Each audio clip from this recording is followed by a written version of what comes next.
We're about to dive into a story, and it's so much more than just a history of an alphabet. We're going to see how the simple act of writing turned into the ultimate survival guide. A literal portable roadmap that steered an entire nation through history. So let me ask you this. Just picture for a second. You're in charge of leading a whole nation. We're talking millions of people on this 40-year trek across a brutal, unforgiving desert, right? No GPS, no roads, nothing. So how on earth do you keep everyone together? How do you make sure your culture, your laws, your whole identity doesn't just disappear into the sand? Well, the answer was basically a miracle of information technology for that era. The story made it, and it made it because it was written down. And not just as a bunch of cool stories, but as a super practical, hands-on guide, a real how-to manual for a nation on the move. Okay, so to really get the genius behind this guide, we've got to back up a little. We need to look at the journey of writing itself. Because, this whole story doesn't even start with Hebrew. Nope, it starts way, way earlier, with something, well, a lot clunkier. So what you're looking at here, this was the absolute cutting-edge technology for thousands of years. It's called cuneiform.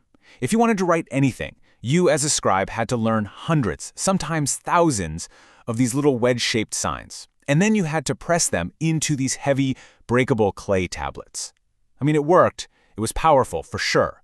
But man, was it specialized. And this old engraving, it tells you exactly who was using this tech. That Latin caption, Regis cum scriba, it means the king with the scribe. It's a huge clue. It shows us that from day one, writing was a tool of power. It was for kings and governments. This is how you recorded laws and decrees and the official version of history. You could say it was the original software for building an empire. And then, boom, everything changed. I'm talking a full-blown revolution in information technology. What was it? The invention of the alphabet. Just look at the difference here. It is absolutely staggering. On the left, you've got that super dense, complex cuneiform. And on the right, an early Hebrew fragment. Think about it. Instead of memorizing a different symbol for every single word, you just needed to learn around 22 letters that stood for sounds. All of a sudden, writing wasn't just for the elite anymore. It became accessible, portable, efficient. It was a total game changer. So, the big question is, what does a nomadic people, fresh out of slavery, do with this brand new, revolutionary technology? Well, what they did was incredible. They used it to write the ultimate guidebook for their journey. Go back to that image in your head, a huge camp, right in the middle of nowhere. To stop it from turning into total chaos, you absolutely need rules. You need a structure.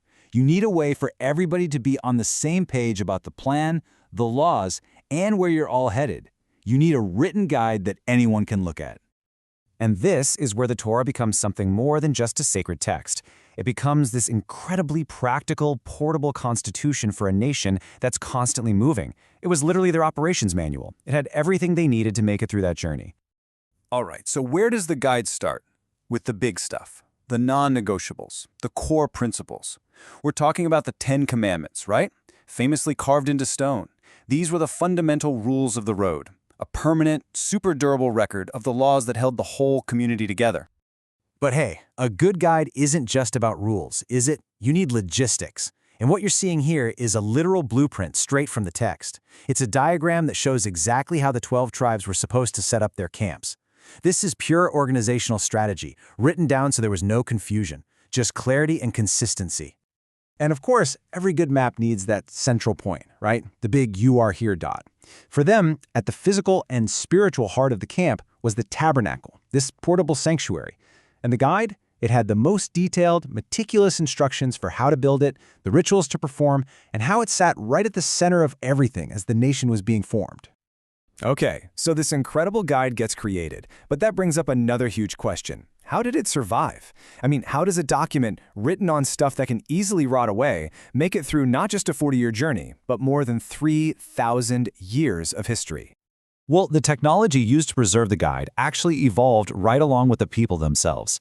It all started with the permanence of stone, something that lasts.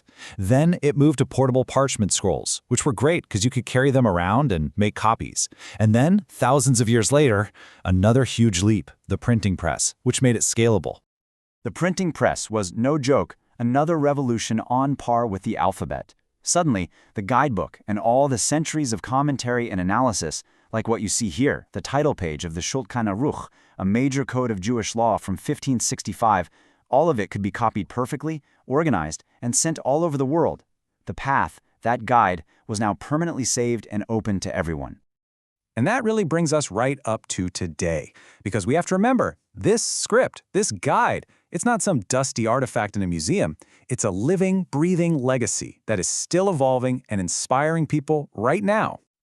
And you can see the influence of this innovation so clearly. Just look. On the left, we have ancient Hebrew. On the right, the Ge'ez script from Ethiopia. You can almost see the family resemblance, can't you? That simple, powerful idea of an alphabet, which was pioneered here, just spread like wildfire and gave birth to so many other writing systems all over the globe. You know, over the centuries, something really beautiful happened. This text, which started out as a super functional document, laws, blueprints, instructions, it transformed. It became more than that. It became a sacred object, a treasured piece of art. The deep respect people had for the words inside the scroll started to show up on the outside. Just look at these incredible silver Torah ornaments. They're called rimonim.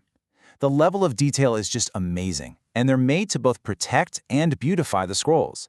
It's a perfect example of how that practical guide became this object with huge cultural and spiritual meaning. So, next time you see a Torah scroll with its beautiful silver crown, remember, you're not just looking at some old book. You're looking at the whole story in one package. You've got the efficient, practical script on the inside and the beautiful, ornate crown on the outside.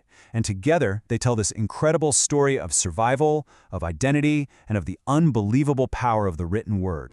And in the end, this whole journey, from a simple script to a nation's foundational text, it kind of points to a universal truth, doesn't it?